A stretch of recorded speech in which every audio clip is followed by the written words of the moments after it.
Malam Samar Official.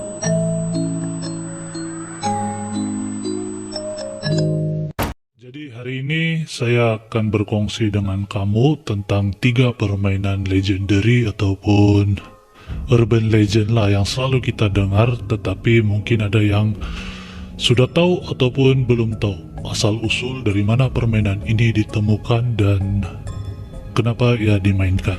Tempat pertama adalah Papan Oija. Papan Oija ini pada mulanya dinamakan sebagai papan pemanggil roh.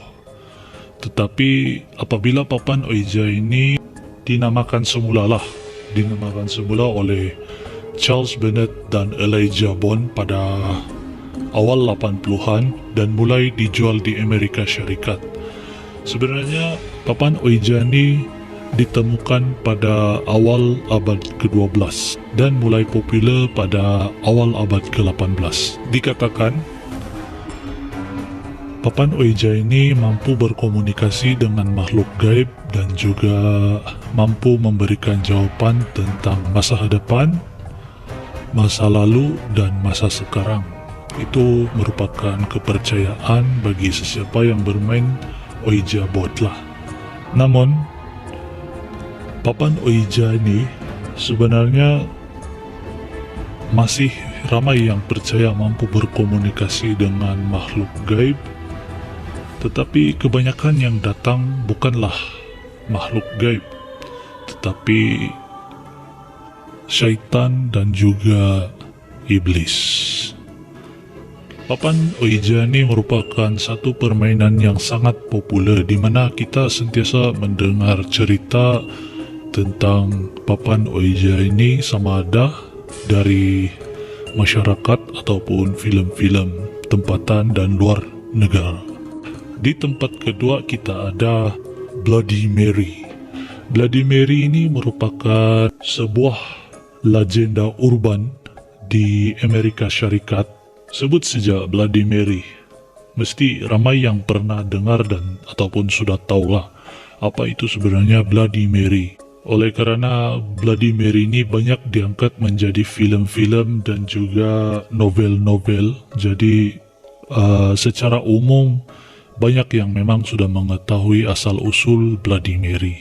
Kisah legenda urban Bloody Mary menyebut bahawa Bloody Mary adalah sosok setan yang dipercayai terperangkap di dalam cermin. Ia akan muncul bila ada seseorang yang memanggilnya dengan cara berdiri di depan cermin. Biasanya di dalam kamar mandi dengan lampu tertutup. Lalu kemudian memanggil namanya sebanyak 3 kali. Bloody Mary, Bloody Mary, Bloody Mary. Sebenarnya cerita Bloody Mary ini berasal dari seorang wanita yang bernama Mary Bloodworth.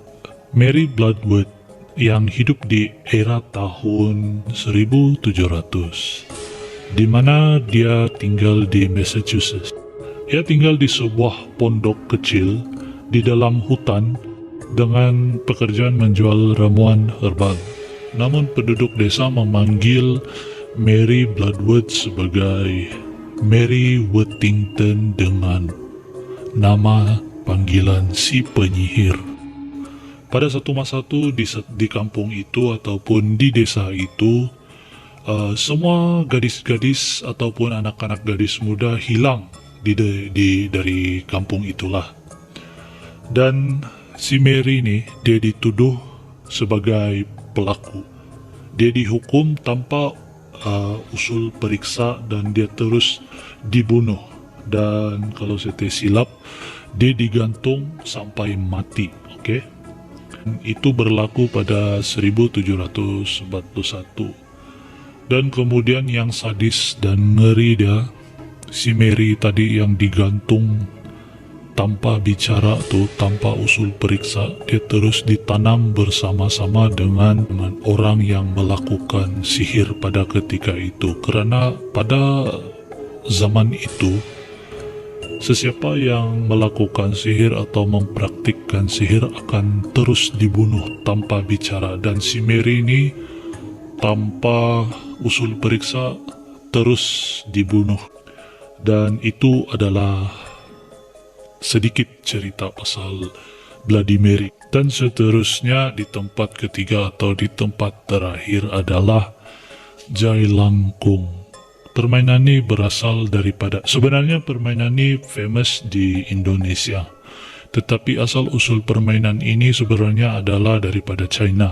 Jai Langkung sebenarnya adalah permainan tradisional kuno Cina yang sudah dilupakanlah pada zaman sekarang. Ritual ini dilakukan untuk mengetahui keberadaan kekuatan dewa ataupun poyang dan moyang.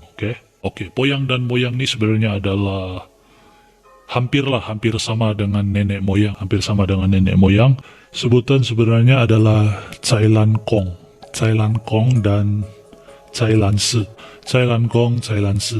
Itu adalah sebenarnya sebutan asal dari mana Jai Langkung ini. Ini adalah satu permainan kuno Cina pada zaman dahulu. Dipercayai Cai Lan Kong dan Cai Lan Si ini mampu menjaga keluarga mereka. Itu adalah kepercayaan pada zaman dahulu lah.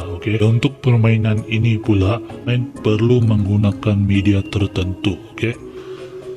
Seperti menggunakan kelapa untuk dijadikan boneka, pakaian untuk dipakaikan kepada boneka, pen dan pensel untuk menulis, tapi kebiasaannya kapur lah, dan pelepah pisang serta lain-lain. Dalam ritual Cai Lan Kong, poyang dan moyang akan dipanggil untuk masuk ke dalam sebuah boneka. Tangan boneka akan diikatkan dengan menggunakan alat tulis dan biasanya menggunakan kapur lah. Boneka juga dihiasi dengan pakaian manusia. Mereka juga menyediakan papan tulis dan mereka juga tidak lupa untuk menyalakan dupa ataupun colok. Ketika boneka itu mulai terasa berat, dipercayai bahawa itu adalah tanda boneka itu sudah diisi ataupun telah dimasuki oleh roh. Dan jika boneka mengangguk, itu berarti bahawa roh telah setuju untuk memberitahu jawapan dari pertanyaan mereka yang memainkan permainan ini. Jawapan atas pertanyaan mereka akan ditulis oleh roh yang berada di dalam boneka di papan tulis tadi. Bukan saja kita perlu menghias patung tadi dengan pakaian manusia dan juga kelapa yang dijadikan sebagai kepala, tetapi kita juga perlu membaca mantra dia.